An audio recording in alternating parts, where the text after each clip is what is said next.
राम मंदिर उद्घाटन के पहले उत्तर प्रदेश के राजनीतिक गलियारों से सबसे बड़ी सियासी खबर अब सामने आ रही है। जी हां, दारा सिंह चौहान, वही दारा सिंह चौहान जिन्होंने समाजवादी पार्टी में विधायक पद से इस्तीफा देकर भाजपा ज्वाइन की, दोबारा चुनाव लड़ा, लेकिन समाजवादी पार्टी के प्रत्याशी सुधाकर सिंह के हाथों हार का सामना झेलना पड़ा। लेकिन अब उन दारा सिंह चौहान को भारतीय जनता पार्टी ने विधान परिषद पहुंचाकर अपना एजेंडा सेट कर लिया है। जी हां, 2024 के चुनाव में बस कुछ ही महीनों का वक्त बाकी है और दारा सिंह चौहान अब विधान परिषद सदस्य के तौर पर निर्विरोध चुन लिए गए हैं। पर आपको बता दें कि ये जो विधान परिषद की सीट थी वो पूर्व उप डिप्टी सीएम दिनेश शर्मा के राज्यसभा पहुंचने पर खाली हुई थी, जहां पर आपको बता दें कि योगी आदित्यनाथ के दूसरे कार्यकाल में दिनेश शर्मा को डिप्टी सीएम नहीं बनाया गया था, जिसके बाद उन्हें राज्यसभा भेजा गया और राज्यसभा भेजे जाने पर जो विधान परिषद की एक सीट खाली हुई थी उस पर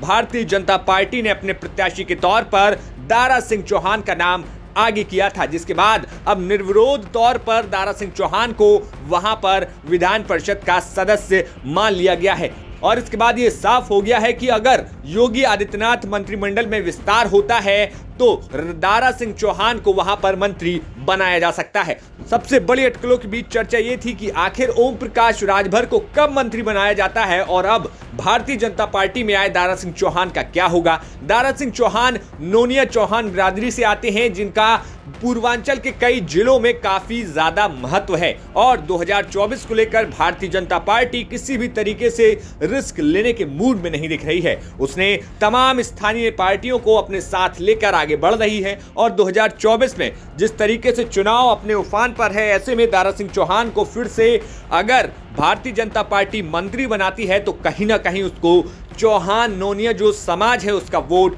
मिल सकता है। लेकिन सबसे बड़ी बात यह कि आखिर योगी सरकार का मंत्रिमंडल विस्तार कब होगा। जैसा अब तक बात निकलकर सामने आई है कि 22 जनवरी यानी कि राम मंदिर के उद्घाटन के पहले तक किसी भी तरीके का कोई विस्तार कार्य नहीं किया जाएगा, कोई पॉलिटिकल बड़ी हैपनिंग सरकार या फिर पार्टी के द्वारा नहीं होगी। लेकिन जैसे ही राम मंदिर का उद्घाटन होता है उसके कुछ समय बाद संकेत हैं कि यहां पर मंत्रिमंडल का विस्तार हो सकता है और ओम प्रकाश राजभर भी अब अपने बयानों में कहने लगे हैं कि अब ज्यादा देर नहीं रहने वाली।